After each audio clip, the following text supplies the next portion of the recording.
రాష్ట్రానికి మళ్ళీ వర్షాలు అయితే వచ్చేస్తున్నాయి. సో ఆల్రెడీ ఈరోజు కొన్ని జిల్లాల్లో అయితే పడడం అయితే జరిగింది. ముఖ్యంగా రాయలసీమ జిల్లాల్లో, అదేవిధంగా తెలంగాణలో చూసుకున్నట్లయితే దక్షిణ తెలంగాణలో వీటి ప్రభావం అయితే కనబడుతుందన్నమాట మనకి. మొత్తంగా ఒక పక్కన భారీ ఎండలు, మధ్యాహ్నం అంటే సాయంత్రం వరకు ఎండలు, ఆ తర్వాత ఒక్కసారిగా అకాల వర్షాలు. ప్రజెంట్ ఇదే సిచ్యువేషన్ అయితే కొనసాగుతుంది.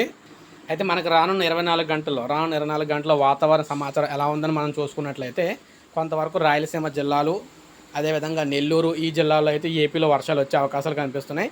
తెలంగాణ చూసుకున్నట్లయితే హైదరాబాద్ సహా మరికొన్ని జిల్లాల్లో, ఇటు దక్షిణ వరంగల్ కావచ్చు, ఇలా ఖమ్మం కావచ్చు, ఇలా ఈ ఏరియాలో అయితే వర్షాలు పడే అవకాశాలు కనిపిస్తున్నాయి అన్నమాట.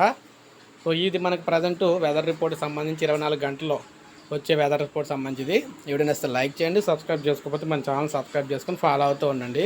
ఇలాగే వెదర్ రిపోర్ట్ ప్రతిరోజు కూడా మీకు మన ఛానల్లో ఇవ్వడం అయితే జరుగుతుందన్నమాట.